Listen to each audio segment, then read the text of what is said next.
ছাত্ৰ-ছাত্ৰীসকল আজিৰ ভিডিঅ'ত তোমালোকৰ সৈতে আলোচনা কৰিম আজি হৈ যোৱা বাক্সা ডিষ্ট্ৰিক্টৰ দশম শ্ৰেণী গণিতৰ হাফ ইয়াৰলি এক্সামিনেশ্যন 2025ৰ পেপাৰখন য'ত তোমালোকৰ 45 মাৰ্ক MCQ আছে আৰু 45 মাৰ্ক লং এনসাৰ টাইপৰ কোৱেশ্চন আছে আৰু 10 মাৰ্ক তোমালোকৰ ইন্টাৰনেল এছেছমেন্ট ঠিক আছে আজিৰ ভিডিঅ'ত তোমালোকৰ সৈতে MCQ খিনি আলোচনা কৰিম আৰু লং এনসাৰ টাইপৰ কোৱেশ্চনবোৰ চাই যোৱা চোৱা গ্ৰুপ এ য'ত কি বুলি কৈছে শুদ্ধ উত্তৰটো বাছি উলিওৱা চোৱা এক নম্বৰত কি বুলি কৈছে যে তলৰ কোনটো সংখ্যা অযুগ্ম সংখ্যাৰ বৰ্গ এটো সকলোৱে জানা কি হ'ব অপচন ডি হ'ব শুদ্ধ উত্তৰ 169 কোৱেশ্চন নম্বৰ 2 আছে আমাৰ আগত ইয়াত কি বুলি কৈছে যে p/q whole to the power কি আছে 1/3 ইয়াৰ মান কি হ'ব চাইট অপচন দিয়া আছে কোনটো শুদ্ধ বাছি উলিয়াব লাগে চোৱা ইয়াৰ কাৰণে আমাৰ এটা ফৰ্মুলা আছিল সেই ফৰ্মুলা সহায়ত আমি কৰিম আমি এটা ফৰ্মুলা পাইছিলো যে 1/a to the power n equal কি হ'ব a to the power -n এই যেটো ফৰ্মুলা এই ফৰ্মুলা সহায়ত কৰিবা आंसर ওলাই যাব ইয়াৰে শুদ্ধ উত্তৰটো হ'ব অপচন সি কেনেকৈ হল দেখুৱাই দি আছো আমাৰ কি আছিল p/q whole to the power 1/3 আছিল ইয়াতে ব্ৰেকেটটো উঠাই দিলে কি হ'ব so p to the power কি হৈ যাব 1/3 বাই q টু দি পাৱাৰ কি হৈ যাব 1/3 সো আমাৰ ওপৰটো একে ৰাখিলো p টু দি পাৱাৰ কি আছে 1/3 1/a to the power n যদি থাকে মানে so 1/q to the power 1/3 আছে তেতিয়া হলে a টু যদি আমি ওপৰত লৈ যাও মানে q টু যদি আমি ওপৰত লৈ যাও পূৰণ কৰি দিলু হৰণৰ পৰা পূৰণ কৰিলে কি হ'ব পাৱাৰটো কি হ'ব প্লাছত আছিল মাইনাছত হৈ যাব পাৱাৰটো কি আছে 1/3 আছে -1/3 হৈ যাব তো এটো আমাৰ কত আছে অপচন সি আছে কোৱেশ্চন নম্বৰ 3 তলৰ কোনটোৰ ক্ৰমে সমানুপাতত থাকিব তলৰ কোনটো সমানুপাতত থাকিব অপচন ডি হ'ব শুদ্ধ উত্তৰ x, xy, y, y²। Question number 4 0,00000064 ইয়াৰ প্ৰামাণিক ৰূপটো হল সাইড অপচন দিয়া আছে কোনটো শুদ্ধ বাছি উলিয়াব লাগে তো চোৱা আমি যদি 6.4 লিখো ইনটু 10 টু দি পাৱাৰ কিমান হ'ব সো পইণ্টটো আমি কেই ঘৰ পিছাইছো 1 2 3 4 5 6 ঘৰ গতিকে কি হ'ব 10 টু দি পাৱাৰ -6 যেটো আমাৰ অপচন এ আছে অপচন এ হ'ব শুদ্ধ উত্তৰ কোৱেশ্চন নম্বৰ 5 টো চোৱা তলৰ কোনটো পৰিমেয় সংখ্যা সাইড অপচন দিয়া আছে কোনটো শুদ্ধ বাছি উলিয়াব লাগে সো অপচন এত কি বুলি কৈছে √3/27 তো এইটোক আমি এনেকৈ লিখিব পাৰো সো √3/27 √27 মানে 3√3 লিখিব পাৰো এবাৰ আমি দেখা পাইছো যে √3 তলৰ পৰা ক্যান্সেল গল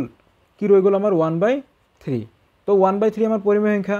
তো অপচন এ টো কি হয় আমাৰ পৰিমেয় সংখ্যা অপচন বি টো লক্ষ্য কৰি চোৱা √27/2√3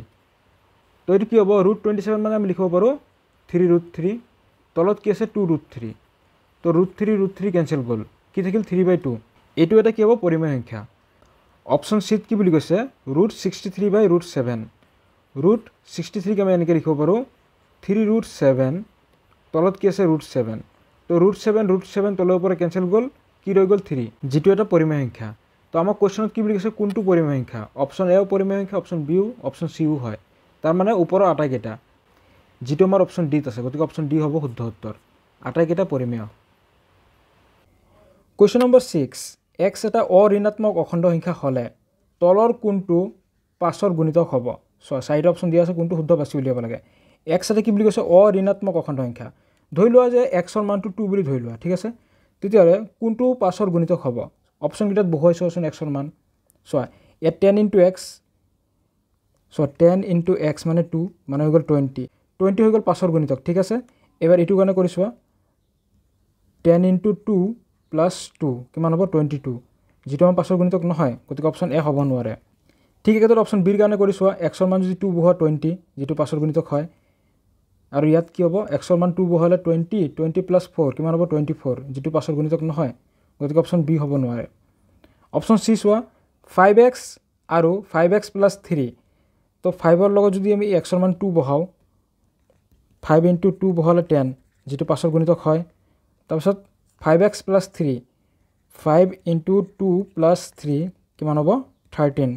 এই 13 টো পাছৰ গুণিতক নহয় গতিকে অপচন সি হ'ব নোৱাৰে অপচন ডি চোৱা কি আছে 10x আৰু 10x + 5 10 * x চোৱা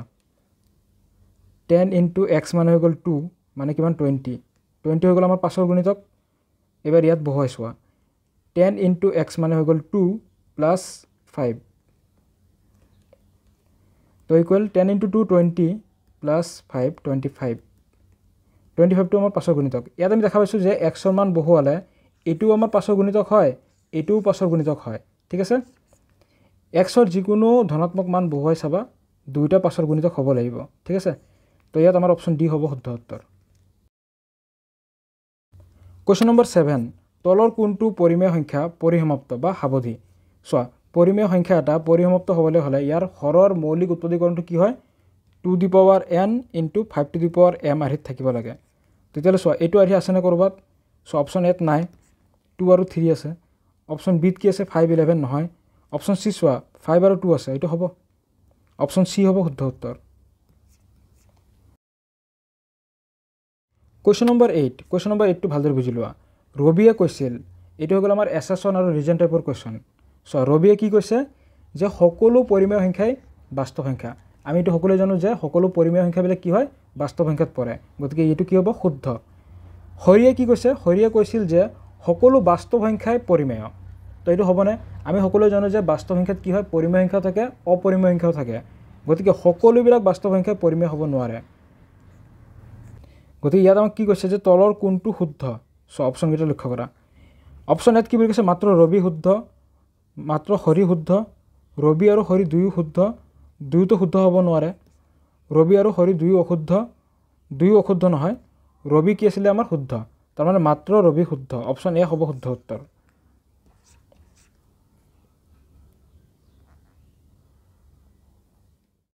question number 9 2 the power 4 into 3 to the power 4 আৰু 3 ইনটু 2 দি পাৱাৰ 7ৰ গসাউ হ'ল চাৰিটা অপচন দিয়া আছে কোনটো শুদ্ধ পাইছে উলিয়াব লাগে সো কি আছে প্ৰথমটো আছে 2 দি power 4 into 3 to the power 4 তাৰপিছত কি আছে 3 ইনটু 2 দি পাৱাৰ 7 তো গসাউ উলিয়াবলৈ হ'লে এই দুটাৰ মাজত কি থাকিব লাগিব কমন ঠিক আছে মানে মিল থকা 2 ইয়াত কেইটা ইনটু আছে 7টা ইয়াত কেইটা 4টা মানে 2 কেইটা আহিব আমাৰ 2 দি পাৱাৰ 4 চাৰিটা মিল আছে দুইটাতে আহি গ'ল কমন 3 কেইটা মিল আছে এটা মিল আছে তেতিয়াহ'লে চোৱা 2 দি পাৱাৰ 4 মানে 16 ইনটু 3 16 ইনটু 3 48 যেটো আমাৰ অপচন সিত আছে কোৱেশ্চন নম্বৰ 10 দুটা অপৰিমেয় সংখ্যাৰ পূৰণফল সদায় চাৰিটা অপচন দিয়া আছে কোনটো শুদ্ধ বাছি উলিয়াব লাগে সো দুটা অপৰিমেয় সংখ্যা যদি √3 লৈ লৈছো আৰু এটা √3 লৈ লৈছো কিমান হৈ যাব 3 যেটো আমাৰ পৰিমেয় সংখ্যা এটা ললো অপৰিমেয় √2 আৰু এটা ললো √3 কিমান হৈ যাব √6 যেটো আমাৰ অপৰিমেয় গতিকে দুটা অপৰিমেয় সংখ্যাৰ পূৰণফল পৰিমেয় হ'ব পাৰে বা অপৰিমেয় হ'ব পাৰে যেটো আমাৰ অপচন সিত আছে দুটা অপৰিমেয় সংখ্যাৰ পূৰণফল সদায় পৰিমেয় বা অপৰিমেয় কোৱেশ্চন নম্বৰ 11 যদি y = f of x বহুপদ ৰাশিটোৰ লেখডালে x অক্ষক দুটা বিন্দুত ছেদ কৰে তেন্তে f of x ৰ সুন্দৰ সংখ্যা হ'ব এটো সকলোৱে জানা যে f of x ৰ সুন্দৰ সংখ্যা কেনেকৈ উলিওৱা হয় আমি চাব লাগে যে লেখডালে x অক্ষক কেইটা বিন্দুত ছেদ কৰিছে যেহেতু দুটা বিন্দুত ছেদ কৰিছে গতিকে সুন্দৰ সংখ্যা কিমান হ'ব 2 অপচন বি হ'ব শুদ্ধ উত্তৰ 2 কোৱেশ্চন নম্বৰ 12 যদি আলফা আৰু বিটা x² - 2x - 3 বহুপদটো শূন্য হয় তেন্তে alpha plus beta into alpha into বিটাৰ মান কি হ'ব চাৰিটা অপচন দিয়া আছে চোৱা এইটো হৈ গ'ল আমাৰ দ্বিঘাত বহুপদ হয় না তেতিয়াহ'লে চোৱা আলফা প্লাস বিটা হ'লে আমাৰ ফৰ্মুলা কি আছিল -b/a তেতিয়াহ'লে -b ৰ মান কি আছে -b ৰ মান হৈ গ'ল -2/a এৰ মান হৈ গ'ল 1 তো ইকুৱেল কি পাইছে 2 মানে আলফা প্লাস বিটাৰ মান কি পাইছে 2 এবাৰ চোৱা আলফা ইনটু বিটা কিমান হ'ব ফৰ্মুলা কি আছিল c/a তেতিয়াহ'লে c ৰ মান কিমান আছে c ৰ মান আছে -3 এৰ মান আছে 1 কি পাইছা -3 তো চোৱা এতিকে আমি কি উলিয়াব লাগে এতিকে আমি উলিয়াব লাগে যে এইটো alpha plus beta plus alpha into beta এবাৰ মানবিলাক বহুৱাই দিয়াচোন আলফা প্লাস বিটাৰ মান পাইছো 2 প্লাস আলফা ইনটু বিটাৰ মান কি পাইছো -3 2 - 3 গ'লে কিমান হ'ব -1 গতিকে অপচন বি হ'ব শুদ্ধ উত্তৰ কোৱেশ্চন নম্বৰ 13 এটা বহুপদৰ শূন্য দুটা -4 আৰু -5 হ'লে বহুপদটো হ'ব চাৰিটা অপচন দিয়া আছে কোনটো শুদ্ধ বাছি উলিয়াব লাগে তো বহুপদ এটা উলিয়াবলৈ হ'লে কি আছিল x² - alpha plus beta into x plus alpha into beta ঠিক আছে এটা চোৱা আলফাৰ মান হৈ গ'ল -4 বিটাৰ মান হৈ গ'ল -5 তো x² - আলফা প্লাস বিটা আলফাৰ মান -4 মাইনাস বিটাৰ মান -5 into x plus alpha into beta চোৱা -4 ইনটু -5 কিমান হ'ব মাইনাস ইনটু কৰিলে প্লাস হৈ যায় 5 4 গুণ 20 তো এবাৰ কি পাইছা চোৱা x² ব্ৰেকেটত কি হ'ব -4 -5 কি হ'ব -9 ইনটু x প্লাছ 20 তো equal x square minus minus into হ'লে প্লাছ 9x প্লাছ 20 যেটো আমাৰ অপচন বিত আছে গতিকে অপচন বি হ'ব শুদ্ধ উত্তৰ কোৱেশ্চন নম্বৰ 14 x³ + 11ক x² - 3 ৰে ভাগ কৰিলে ভাগশেষৰ মাত্ৰা কি হ'ব মানে এইটোক আমি এইটোৰে ভাগ কৰিব লাগে তাৰপিছত ভাগশেষৰ মাত্ৰাটো কি হ'ব আমি উলিয়াব লাগে ইয়াত যদি আমি হৰণটো কৰি চাওঁ কি আছে x³ + 11 এইটোক আমি হৰণ কৰিব লাগে x² - 3 ৰে কৰিব লাগে সো ইয়াত যদি x² আছে ইয়াত x³ আছে তো আমাক এটা x লাগিব x * x² x³ x * -3 -3x তো সো হৰণৰ ক্ষেত্ৰত চিনবিলাক কি হৈ যায় চেঞ্জ হৈ যায় তো এইটো আমাৰ কটা গ'ল এবাৰ so minus minus plus plus 3x নামি আহিব প্লাস 3x আৰু প্লাস 11 টো নামিব গতিকে আমাৰ ভাগশেষ কি ৰৈ গ'ল 3x + 1 এটা ভাগশেষৰ মাত্ৰা কিমান হ'ব x ৰ সৰ্বোচ্চ ঘাত কিমান আছে 1 গতিকে মাত্ৰা 1 অপচন বি হ'ব শুদ্ধ উত্তৰ কোৱেশ্চন নম্বৰ 15 ত্ৰিভুজ ABC আৰু ত্ৰিভুজ DEF ৰ AB/DE = BC/FD ত্ৰিভুজ দুটা সদৃশ হ'ব যেতিয়া আমাক চাৰিটা কন্ডিশন দিয়া আছে কোনটো শুদ্ধ হ'ব ত্ৰিভুজ দুটাৰ নাম দিয়া A B C আৰু DEF এবাৰ চোৱা AB/DE আৰু কি বুলি কৈছে BC/FD BC/FD এইটো কন্ডিশন আমাক দিয়া আছে তেতিয়াহ'লে ত্ৰিভুজ দুটা কি হ'ব সদৃশ হ'ব ত্ৰিভুজ দুটা সদৃশ হ'ব কোনটো শৰ্ত মানি চলিব লাগিব চোৱা এই ৰেখাটো আৰু এই ৰেখাটোৰ মাজৰ কোণ হৈ গ'ল B এই ৰেখাটো আৰু এই ৰেখাটোৰ মাজৰ কোণ হৈ গ'ল D তাৰ মানে B আৰু D ইকুৱেল হ'ব লাগিব যেটো আমাৰ অপচন বিত আছে angle B = angle D next কোৱেশ্চনলৈ আগবঢ়াৰ আগতে তোমালোকক জনাই দিওঁ যে আমাৰ চেনেলৰ তৰফৰ পৰা নিউ সেশন 25-26 ৰ ক্লাছ 10 ষ্টুডেণ্টৰ বাবে দশম শ্ৰেণী গণিতৰ বেষ্ট প্ৰেক্টিছ সেট এখন ৰেডি কৰা হৈছে উইথ সলিউশন য'ত তোমালোকৰ 280+ মোস্ট ইম্পৰ্টেন্ট MCQ থাকিব আৰু এই কোৱেশ্চনখিনি তোমালোকৰ previous year question paper reference book main book sample paper এই গুটেখিনি এনালাইজ কৰি বনোৱা হৈছে যিসকলে এই প্ৰেক্টিছ সেটটো ল'ব বিচৰা এই যেটো মোৰ WhatsApp নম্বৰ দেখা পাইছা ইয়াত তোমালোকে মোক কন্টাক্ট কৰিব পাৰা available only on our WhatsApp আৰু ইয়াৰ বাবে এটা প্ৰাইচ ৰখা হৈছে 69 rupees এই যেটো QR কোড দেখা পাইছা ইয়াত তোমালোকে পেমেন্ট কৰি পেমেন্ট ৰিসিপ্টটো মোক WhatsAppত পঠিয়াই দিবা আৰু মই তোমালোকক PDF টো পঠিয়াই দিম ঠিক আছে কোৱেশ্চন নম্বৰ 16 ইয়াত কি বুলি কৈছে তলৰ উক্তিবোৰ অধ্যয়ন কৰা যিখিনি কৈছে এইখিনি চাব দিছে উক্তি 1 নম্বৰত কি বুলি কৈছে সকলো বৃত্তই সদৃশ সকলো বৃত্তই কি হয় সদৃশ হয় আমি সকলোৱে জানো অপচন এ টো ৰাইট হ'ব 2 নম্বৰ উক্তিটোত কি বুলি কৈছে সকলো বৰ্গই সদৃশ সকলো বিলাক বৰ্গ কি হ'ব আমাৰ সদৃশ বুলি কৈছে তো এইটো আমাৰ শুদ্ধ সকলো সমকোণী ত্ৰিভুজ সৰ্বসম সকলো সমকোণী ত্ৰিভুজ সৰ্বসম নহব পাৰে উক্তি 4ত কি বুলি কৈছে সকলো সমবাহু ত্ৰিভুজ সৰ্বসম সকলো সমবাহু ত্ৰিভুজ কি হয় সদৃশ হয় সৰ্বসম নহব পাৰে গতিকে আমাৰ 1 নম্বৰ আৰু 2 নম্বৰ উক্তিটো কি হৈছে শুদ্ধ ইয়াত আমাক কি বুলি কৈছে কোনটো শুদ্ধ বাছনি কৰিব লাগে কোনটো শুদ্ধ 1 নম্বৰটো আৰু 2 নম্বৰটো শুদ্ধ অপচন কেইটা লক্ষ্য কৰা অপচন বি হ'ব শুদ্ধ উত্তৰ উক্তি 1 আৰু উক্তি 2 টো কি হ'ব শুদ্ধ বাকি অপচন কেইটা চাব নালাগে তোমালোকে ভিডিওবোৰ ৰখাই লৈ নোটছ বনাই ল'ব পাৰা so question number 17 question number 17ত কি বুলি কৈছে ত্ৰিভুজ ABC আৰু ত্ৰিভুজ DEF সদৃশ বুলি কৈছে সো ত্ৰিভুজ দুটা অংকন কৰি লৈছো A B C আৰু DEF এই দুটা ত্ৰিভুজ সদৃশ বুলি কৈছে আৰু ইয়াত কি বুলি কৈছে AB = 3 cm AB ৰ মান হৈ গ'ল 3 আৰু DE ৰ মান 6 DE ৰ মান 6 EF ৰ মান 10 EF ৰ মান হৈ গ'ল 10 আৰু DF ৰ মান 12 DF ৰ মান 12 এবাৰ কি বুলি কৈছে ABC ৰ পৰিসীমা ABC ত্ৰিভুজটোৰ পৰিসীমা উলিয়াব লাগে ত্ৰিভুজৰ পৰিসীমা মানে কি তিনিটা বাহুৰ যোগফল চোৱা যেহেতু সদৃশ বুলি কৈছে অনুৰূপ বাহুবোৰ কি হয় সমান অনুপাতত থাকিব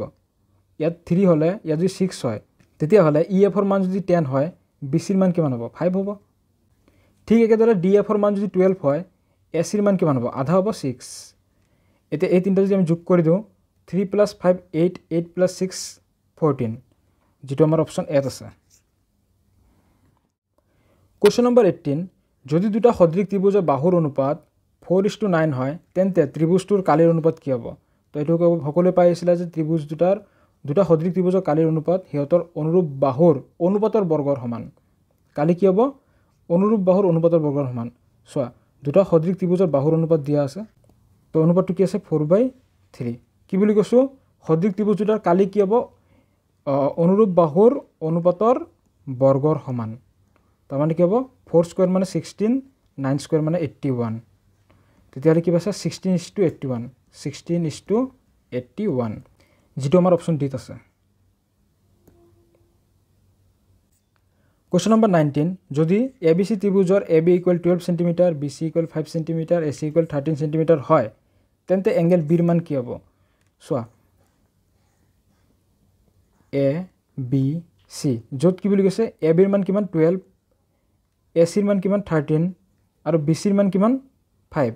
তেতিয়া হলে এই B ৰ মানটো কি হ'ব 90 ডিগ্ৰী হ'ব কাৰণ সোৱা এই 5 12 13 এগিটা কি কৰে পাইথাগোৰীয় ত্ৰয় মানি চলে আৰু পাইথাগোৰীয় সূত্ৰটো ক'ত ইউজ হয় সমকোণী ত্ৰিভুজৰ ক্ষেত্ৰত গতিকে B ৰ মানটো কিমান হ'ব 90 ডিগ্ৰী যেটো আমাৰ অপচন সি আছে Question number 20 কাখৰ ত্ৰিভুজটোৰ পৰা sin A আৰু cos C ৰ মান ক্ৰমে কি হ'ব এই যেটো চিত্ৰ দেখা পাইছে ইয়াৰ পৰা উলিয়াব দিছে সো অনুপাতবোৰ সহজতে উলিয়াবৰ কাৰণে এটা ফৰ্মুলা কি দিছিল শৰ্টকাট PBP HHB গতি সোৱা P/H যেটো আমাৰ সাইনৰ আছিল ঠিক আছে B/H হৈ গল আমাৰ cosৰ এটা সোৱা সাইন আৰু cosৰ হলে হৈ যাব এটা সোৱা sin A যদি লওঁ আমি sin A বিপৰীত বাহুটো কি আছিল লম্ব P লগত লাগি থকা বাহুটো কি আছিল ভূমি B আৰু দীঘল বাহুটো কি আছিল H এবাৰ সোৱা sin A বুলি কৈছে এৰ কাৰণে কি হ'ব সাইনৰ ফৰ্মুলা P/H তো P ৰ মান কিমান 3 H ৰ মান কিমান 5 3/5 3/5 ক'ত আছে অপচন ডি আছে সাইনৰ হৈ গল এবাৰ cos C এবাৰ C কোণৰ ক্ষেত্ৰত এটো হৈ গল আমাৰ P লগত লাগি থকা বাহুটো হৈ গল B আৰু এটো হৈ গল H cosৰ কাৰণে অনুপাতটো আছিল আমাৰ B/H তো B ৰ মান হৈ গল 3 H ৰ মান হৈ গল 5 3/5 ক'ত আছে এটো গতিকে অপচন ডি হ'ব শুদ্ধ উত্তৰ Question number 30 ইয়াত কি বুলি কৈছে check 30 degree by cos 30 degree মান কি হ'ব তো মানবিলাক সকলোৱে জানা বহুৱাই দিয়া check 30 degree মান কিমান আছিল আমাৰ 2/√3 by cos 30 degree মান কি আছিল আমাৰ √3/2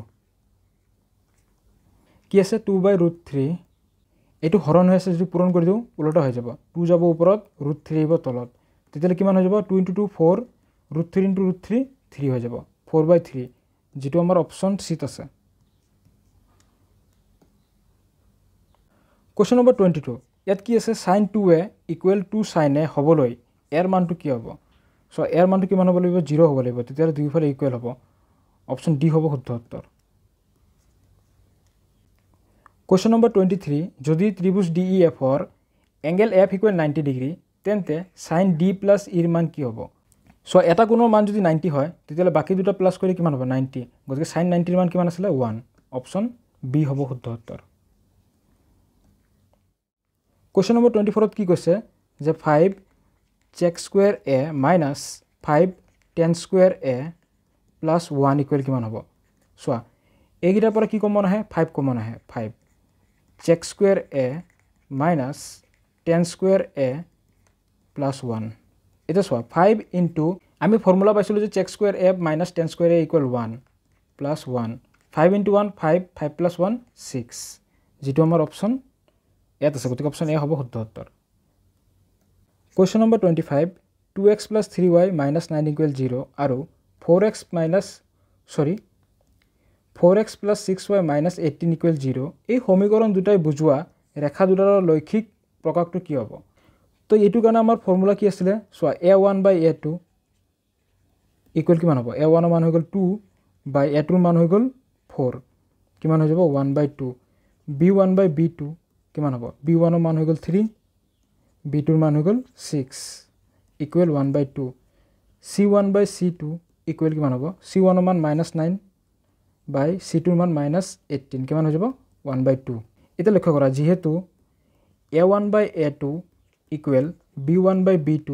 ইকুৱেল c1/c2 এটো হলে আমাৰ শৰ্ত কি আছিল ৰেখা দুটাৰ কি হ'ব মিলি যায় ঠিক আছে গতিকে অপচন সি হ'ব শুদ্ধ উত্তৰ দুইডাল ৰেখা কি হয় মিলি যায় Question number 26 তলৰ ৰৈখিক সমীকৰণ জোৰকেইটা বিবেচনা কৰা সো এই ৰৈখিক সমীকৰণ জোৰকেইটা আমি কি কৰিব লাগে বিবেচনা কৰিব লাগে এটো তোমালোক কইলে দেখা পাবা যে 1 নম্বৰ যেটো দিয়া আছে এটো আমাৰ কি হ'ব সংগত আৰু এটো আমাৰ কি হ'ব অসংগত গতিকে অপচন বি হ'ব শুদ্ধ উত্তৰ 1 নম্বৰৰ জোৰকেইটা কি হয় সংগত 2 নম্বৰৰ জোৰকেইটা অসংগত Question number 27 x equal a আৰু y equal b এই সমীকৰণ জোৰৰ ৰৈখিক প্ৰকাৰটো কেনেকুৱা হ'ব তো ইয়াৰ শুদ্ধ উত্তৰটো হ'ব option C so x equal a আৰু y equal b এই সমীকৰণ জোৰৰ ৰৈখিক প্ৰকাৰটো কেনেকুৱা হ'ব a, b বিন্দুত ছেদ কৰিব Question number 28 y equal 2x সমীকৰণৰ লেখডাল কি হ'ব y equal 2x সমীকৰণৰ লেখডাল মূল বিন্দুৰে যাব অপচন এ হ'ব শুদ্ধ উত্তৰ মূল বিন্দুৰ মাজেৰে যায় Question number 29 ইয়াত কি বুলি কৈছে যদি x to the power 2n minus 1 plus y to the power m minus 3 equal 0 এটা ৰৈখিক সমীকৰণ তেন্তে তলৰ কোনটো ৰৈখিক সমীকৰণ হ'ব মানে এইটো যদি এটা ৰৈখিক সমীকৰণ হয় তেতিয়া হলে তলৰ চাৰিটা অপচনৰ ভিতৰত কোনটো ৰৈখিক সমীকৰণ হ'ব তো এইটো লক্ষ্য কৰা যেহেতু কি বুলি কৈছে ৰৈখিক সমীকৰণ বুলি ক'লে x ৰ ঘাতবিলাক কি হ'ব লাগে 1 হ'ব লাগে ঠিক আছে তো যদি 1 হ'ব লাগে তেতিয়া কি আছে 2n - 1 ইকুৱেল কিমান হ'ব লাগে 1 তো এটো কইলে কি হ'ব 2n ইকুৱেল 1 -1 টো হুফালে গলে +1 ইমপ্লাইজ n ইকুৱেল কি হ'ব সোৱা 1 + 1 2 হৈ গল 2/2 কিমান হৈ যাব n ৰ মান হৈ যাব 1 ঠিক একেদৰে যদি এটো কৰি সোৱা m - 3 কি আছে m - 3 ইকুৱেল এটো মান কিমান হ'ব লাগে 1 হ'ব লাগে ঠিক আছে ৰৈখিক সমীকৰণ বুলি কৈছে তেতিয়া হলে ইমপ্লাইজ m ইকুৱেল কি হ'ব 1 -3 আছে হুফালে গলে +3 তো m ৰ মান কি পাইছা 4 এবাৰ তুমি বহুৱাই চাও কোনটো মিলে আমি যদি অপচন ডি চাও অপচন ডি কি আছে x to the power 1/n plus y to the power m/4 অর্থাৎ x to the power 1/n n ৰ মান কি পাইছা 1 যদি 1 বহুৱা plus y to the power m ৰ মান কি পাইছা 4/4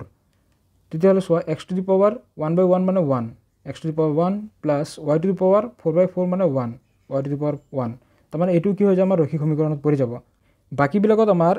n ৰ মান 1 আৰু m ৰ মান 4 বহুৱালে নিমিলিব গতিকে অপচন ডি হ'ব শুদ্ধ উত্তৰ Question number 30 4,6 আৰু -4, -6 এই বিন্দু দুটাৰ মধ্যবিন্দু স্থানাঙ্ক হল চাৰিটা অপচন দিয়া আছে তো মধ্যবিন্দু স্থানাঙ্ক ওলোৱা সূত্ৰটো কি আছিল x1 + x2/2, y1 + y2/2 এই মতে মানবিলাক বহুৱাই দিয়া आंसर ওলাই যাব x1 ৰ মান কি 4 plus x2 মান কি আছে -4/2, y1 ৰ মান কি আছে 6 plus y2 ৰ মান কি আছে -6 তো প্লাস মাইনাস -6/2 তো কি হৈ যাব সো 4 পৰা 4 গল 0 0ক 2 ৰে 0 বাৰ যাব 6 - 6 0 হৈ যাব তো এটো কিমান হ'ব 0 0,0 গতিকে মধ্যবিন্দু স্থানাঙ্ক কি পাইছা 0,0 অপচন ডি হ'ব শুদ্ধ উত্তৰ Question number 31 x অক্ষৰ পৰা 3,5 বিন্দুৰ দূৰত্ব তো x অক্ষৰ পৰা যিকোনো বিন্দুৰ দূৰত্ব কি হ'ব y স্থানাঙ্ক মানে 5 অপচন এ হ'ব শুদ্ধ উত্তৰ নেক্সট কোৱেশ্চনলৈ আগবঢ়াৰ আগতে তোমালোকক জনাই দিও যে আমাৰ চেনেলৰ তৰফৰ পৰা নিউ সেশন 25-26 ৰ ক্লাস 10 ষ্টুডেন্টৰ বাবে দশম শ্ৰেণী গণিতৰ বেষ্ট প্ৰেক্টিছ সেট এখন ৰেডি কৰা হৈছে উইথ সলিউশন যত তোমালোকৰ 280+ মোস্ট ইম্পৰ্টেন্ট MCQ থাকিব আৰু এই কোৱেশ্চনখিনি তোমালোকৰ previous year question paper reference book main book sample paper এই গুটেখিনি এনালাইজ কৰি বনোৱা হৈছে যিসকলে এই প্ৰেক্টিছ সেটটো ল'ব বিচৰা এই যেটো মোৰ WhatsApp নম্বৰ দেখা পাইছা ইয়াত তোমালোকে মোক কন্টাক্ট কৰিব পাৰা available only on our WhatsApp আৰু ইয়াৰ বাবে এটা প্ৰাইচ ৰখা হৈছে 69 rupees এই যেটো QR কোড দেখা পাইছা ইয়াত তোমালোকে পেমেন্ট কৰি পেমেন্ট ৰিসিপ্টটো মোক WhatsAppত পঠিয়াই দিবা আৰু মই তোমালোকক PDF টো পঠিয়াই দিম Question number 32 যদি 0,0 1,2 আৰু a, b বিন্দু তিনিটা একেৰেখীয় হয় তেন্তে একেৰেখীয় হলে তেন্তে কি হ'ব চাৰিটা অপচন দিয়া আছে কোনটো শুদ্ধ বাছি উলিয়াব লাগে সো একেৰেখীয় হলে আমাৰ ফৰ্মুলা কি আছিল 1/2 x1 y2 - y3 plus x2 y3 - y1 plus x3 y1 - y2 equal কি আছিল 0 মানে বিন্দু তিনিটা যদি একেৰেখীয় হয় তেতিয়া হলে ত্ৰিভুজৰ কালি কি হৈ যায় 0 তো ইমপ্লাইজ 1/2 ব্ৰ্যাকেটত কি আহিব আমাৰ x1 ৰ মান কি দেখা পাইছা 0 y2 ৰ মান কি পাইছা 2 - y3 মান b x2 ৰ মান কি আছে 1 y3 মান কি হ'ব b minus y1 ৰ মান কিমান হ'ব 0 plus x3 মান হৈ গল আমাৰ a y1 ৰ মান হৈ গল 0 minus y2 ৰ মান হৈ গল 2 equal 0 তো ইমপ্লাইজ 1/2 2 যদি সোঁফালে গুচি যায় 0 লগত ইনটু হৈ যাব 0 হৈ যাব তেতিয়াহ'লে চোৱা ইয়াত 0 ইনটু হৈ আছে এইখিনি নিলিখো এইখিনি 0 হৈ গ'ল তো 1 ইনটু b কৰিলে b হ'ব 1 ইনটু -0 কৰিলে -0 হৈ যাব এইটো নিলিখো প্লাছ a ইনটু 0 0 হৈ যাব a ইনটু -2 -2a ইকুৱেল 0 এটা লক্ষ্য কৰা ইয়াত কি আছে b ইকুৱেল -2a আছে সোঁফালে গ'লে +2a যেটো আমাৰ অপচন চিত আছে কোৱেশ্চন নম্বৰ 33 হৰিয়ে মূল বিন্দুৰ ঠিক বাওঁফালে 7 একক দূৰত্বত এটা আৰু মূল বিন্দুৰ ঠিক তলফালে 4 একক দূৰত্বত আন এটা বিন্দু অংকন কৰিলে এতিয়া বিন্দু দুটা স্থানাংক হ'ব ক্ৰমে সব বিন্দু দুটা স্থানাংক কি হ'ব ইয়াত লক্ষ্য কৰা এটো হৈ গ'ল আমাৰ কাৰ্টেজীয় সমতল ঠিক আছে এফালে যদি আমি 1 2 3 4 5 6 7 এনেকৈ লওঁ এবাৰ হৰিয়ে কি কৰিছে যে মূল বিন্দুৰ পৰা এই মূল বিন্দুৰ পৰা বাওঁফালে এটো হৈ গ'ল আমাৰ বাওঁফালে কি কৰিছে 7 একক দূৰত্বত লৈছে 1 2 3 4 5 6 7 7 একক দূৰত্বত এটা বিন্দু আৰু কি কৰিছে মূল বিন্দু তলফালে কি কৰিছে 4 একক দূৰত্বত আন এটা বিন্দু 1 2 3 4 ইয়াত এটা বিন্দু লৈছে তেতিয়াহ'লে চোৱা এইফালে আহিলে কি হৈ গ'ল x স্থানাংক হৈ গ'ল আমাৰ -7 বাওঁফালে আহিলে -7 আৰু y স্থানাংক 0 এবাৰ চোৱা আনটো বিন্দু কি হ'ব x স্থানাংক হৈ গ'ল 0 y স্থানাংক কি হ'ব তলৰ ফালে আহিলে -4 তো এইটো আমাৰ ক'ত আছে অপচন ডি আছে গতিকে অপচন ডি হ'ব শুদ্ধ উত্তৰ -7,0 আৰু 4,-4 কোৱেশ্চন নম্বৰ 34 a, b আৰু -a, -b এই বিন্দু দুটাৰ মাজত দূৰত্ব কি হ'ব চাৰিটা অপচন দিয়া আছে চোৱা দুটা বিন্দুৰ মাজত দূৰত্ব ওলোৱা সূত্ৰটো কি আছিলে x2 - x1 whole square plus y2 - y1 whole square ইয়াত তুমি মানবিলাক বহোৱা ৰুট x2 মান কি হৈ গ'ল -a মাইনাস x1 মান কি হ'ব a whole square plus y2 মান হৈ গ'ল -b মাইনাস y1 মান হৈ গ'ল b হোল স্কয়াৰ তো equal root so -a whole square তো কি হৈ গ'ল -2a whole square plus -2b whole square তো এইখিনি কৰিলে আমি পাই আছো so root so minus square কৰিলে প্লাস হৈ যাব 2 স্কয়াৰ মানে 4a স্কয়াৰ প্লাস এত কি হ'ব -2 স্কয়াৰ কৰিলে 4b স্কয়াৰ এই দুটাৰ পৰা 4 কমন লোৱা কি ৰৈ যাব a square plus b square 4 ৰ বৰ্গমূল 2 হৈ গ'ল আৰু ভিতৰত কি ৰৈ যাব a square plus b square যেটো আমাৰ অপচন বি আছে কি আছে 2 root a square plus b square question number 35 কি শৰ্তত x square plus px plus q equal 0 এই দ্বিঘাত সমীকৰণৰ মূল দুটা বাস্তৱ আৰু অসমান হ'ব চোৱা দ্বিঘাত সমীকৰণৰ মূল দুটা বাস্তৱ আৰু অসমান হোৱাৰ যেটো শৰ্ত আছিল কি আছিল b স্কয়াৰ - 4ac গ্ৰেটাৰ 0 তো b স্কয়াৰ b ৰ মান হৈ গ'ল p স্কয়াৰ - 4 * ac এৰ মান হৈ গ'ল 1 c ৰ মান হৈ গ'ল q তাৰ মানে 1 * q গ্ৰেটাৰ 0 যেটো আমাৰ অপচন সি আছে p square - 4q greater 0 question number 36 তলৰ কোনটো দ্বিঘাত সমীকৰণ নহয় চাৰিটা অপচন দিয়া আছে কোনটো শুদ্ধ বাছি উলিয়াব লাগে ইয়াত আমাৰ অপচন ডি হ'ব শুদ্ধ উত্তৰ এটো আমাৰ দ্বিঘাত সমীকৰণ নহয় question number 37 2x + 1 whole square - 4x square = 0 এই সমীকৰণটোৰ কিমানটা বাস্তৱ মূল আছে তো ইয়াৰ শুদ্ধ উত্তৰ হ'ব অপচন এ এই সমীকৰণটোৰ এটা বাস্তৱ মূল আছে কোৱেশ্চন নম্বৰ 38 ত কি বুলি কৈছে এটা দ্বিঘাত সমীকৰণৰ এটা পৰিমেয় মূল 3 + √2 হলে সমীকৰণটো কি হ'ব সো এটা মূল যদি আমাৰ আলফা ইকুৱেল কি বুলি কৈছে 3 + √2 হয়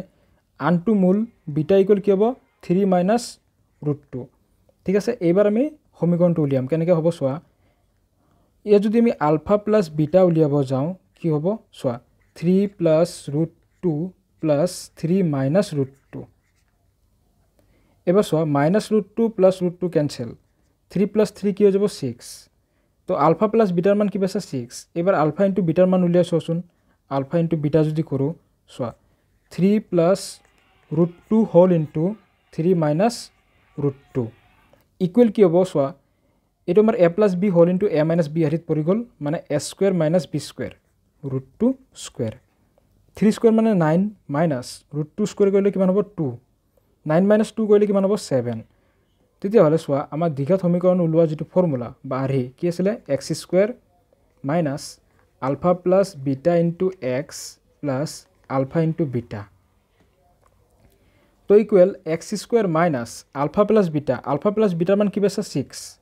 6x plus alpha into beta কৰি কিমান পাইছা 7 equal 0 এইটো হৈ গ'ল আমাৰ সমীকৰণটো এইটো আমাৰ ক'ত আছে অপচন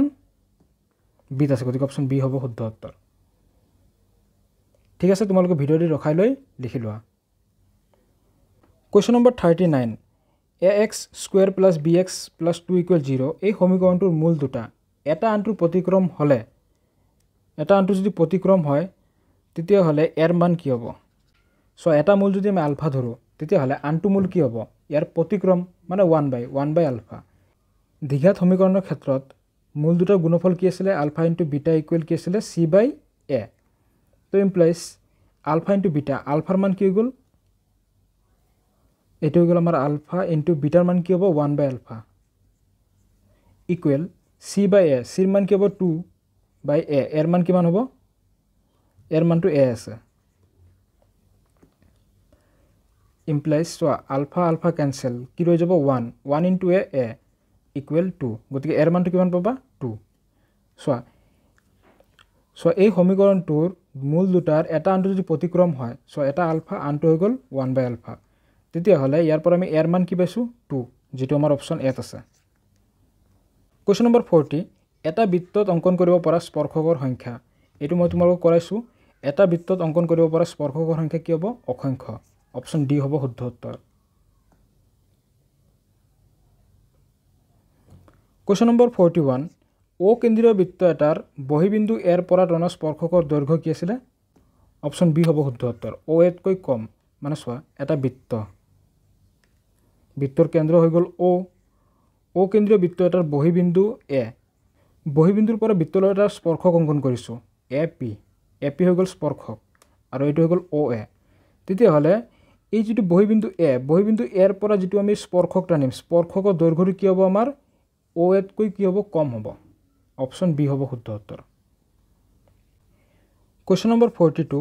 বৃত্ত এটাক দুটা বিন্দুত ছেদ কৰা ৰেখাডালক ড্যাশ বুলি কোৱা হয় কি বুলি কোৱা হ'ব সব বৃত্ত এটাক যদি এটা বিন্দুত ছেদ কৰিলে কি বুলি কোৱা হয় স্পৰ্শক সকলোৱে জানা গতিকে অপচন ডি হ'ব নোৱাৰে কাৰণ স্পৰ্শকটো হ'বলৈ হলে বৃত্তটোক এটা বিন্দুত ছেদ কৰিব লাগিব কোৱেশ্চনত কি বুলি কৈছে দুটা বিন্দুত বুলি কৈছে যদি বৃত্তৰ কেন্দ্ৰ আৰু যিকোনো এটা বিন্দু স্পৰ্শক কৰে তাক কি বুলি কোৱা হয় বেখাৰ্ধ বুলি কোৱা হয় তো এটো বেখাৰ্ধ হ'ব নোৱাৰে দুটা বিন্দু ছেদ কৰা বুলি কৈছে বৃত্ত সোৱা এই বিন্দুৰ পৰা এই বিন্দু যেটো দৈৰ্ঘ্য এই দৈৰ্ঘ্যটো কি বুলি কোৱা হয় বৃত্ত চাপ বুলি কোৱা হয় তো চাপ হ'ব নোৱাৰে সো দুটা বিন্দু যদি ছেদ কৰিছে দুটা বিন্দু ছেদ কৰি দিছে ছেদ কৰিলে কি হ'ব এটো ছেদক বুলি কোৱা হয় তো ছেদক আমাৰ অপচনত নাই তাৰ মানে এটো কি হ'ব লাগিছিল দুটা বিন্দু স্পৰ্শ কৰা দুটা বিন্দুক যদি স্পৰ্শ কৰে কি বুলি কোৱা হ'ব জিয়া বুলি কোৱা হ'ব অপচন এ হ'ব শুদ্ধ উত্তৰ আৰু যদি ইয়াত এটা বিন্দু বুলি ক'লে হয় তেতিয়া হলে স্পৰ্শক হলে হয় কোৱেশ্চন নম্বৰ 43 পাটিগণিতৰ মৌলিক উপপাদ্য মতে যৌগিক সংখ্যা হল মৌলিক সংখ্যাৰ কি হ'ব গুণফল পাটিগণিতৰ মৌলিক উপপাদ্যত আমি পাইছিলো যে প্ৰত্যেক যৌগিক সংখ্যা বিলাকে কি হয় মৌলিক সংখ্যাৰ গুণফল যেটো আমাৰ অপচন সি আছে অপচন সি হ'ব শুদ্ধ উত্তৰ গুণফল বা পূৰণফল কোৱেশ্চন নম্বৰ 44 ইয়াত কি বুলি কৈছে 3 to the power m plus 1 into 3 to the power m equal 9 হলে m ৰ মান কি হ'ব সো মান উলিয়াব দিছে সো 3 to the power যেহেতু ইয়াত ভূমিক আছে 3 আছে ইয়াতো 3 আছে তো 3 to the power m plus 1 পুৰণা ক্ষেত্ৰত ঘাতবিলাক কি হৈ যায় যোগ হৈ যায় plus m equal 9 আছে 9 টোক আমি 3 ভূমিত লিখিলে কি হ'ব 3 স্কয়াৰ সো দুইফালে কি হয় ভূমিকিটা একে একে আছে উঠাই লৈ আমি কি লিখিব পাৰো m plus m কি হৈ যাব 2m plus 1 equal এফালে কি আছে 2 2m equal 2 plus 1 আছে হুফালে গলে কি হ'ব -1 তো implies 2m equal 2 minus 1 1 implies m equal কি হৈ যাব 1/2 যেটো আছে আমাৰ option D 1/2 question number 45 x square minus 2x equal 8 এই বহুপদটো শূন্য দুটা কি হ'ব কি আছে x square minus 2x equal +8 আছে বাওঁফালে লিখিব -8 ইকুৱেল 0 তো ইমপ্লাইজ চোৱা x স্কুৱেৰ ইয়াত কি হ'ব আমি লিখিব পাৰোঁ -4x + 2x - 8 ইকুৱেল 0 মধ্যম পদ বিভাজন কৰিছোঁ 4 আৰু 2ৰে তো ইমপ্লাইজ এইকেইটাৰ পৰা x কমন আহিলে কি ৰৈ যাব x - 4 এইকেইটাৰ পৰা 2 কমন আহিলে কি ৰৈ যাব x - 4 ইকুৱেল 0 তো ইমপ্লাইজ কি পাইছা x - 4 আৰু এটা কি পাইছা x + 2 তেতিয়াহ'লে xৰ মান কি হ'ব ইয়াত চোৱা x - 4 পাইছা ইকুৱেল 0 ইমপ্লাইজ x ইকুৱেল কি হৈ গ'ল 4 আৰু এটা কি পাইছা আৰু এটা পাইছা x + 2 equal 0 implies x equal কি হ'ব -2 গতিকে xৰ মান কি পাইছা -2 আৰু 4 যেটো আমাৰ অপচন বিত আছে -2 আৰু 4 আজিৰ পেপাৰটো তোমালোকৰ সৈতে 45টা MCQ আলোচনা কৰিলোঁ আৰু বাকি লং এনসাৰ টাইপৰ কোৱেশ্চনবিলাক তোমালোকে চাই যোৱা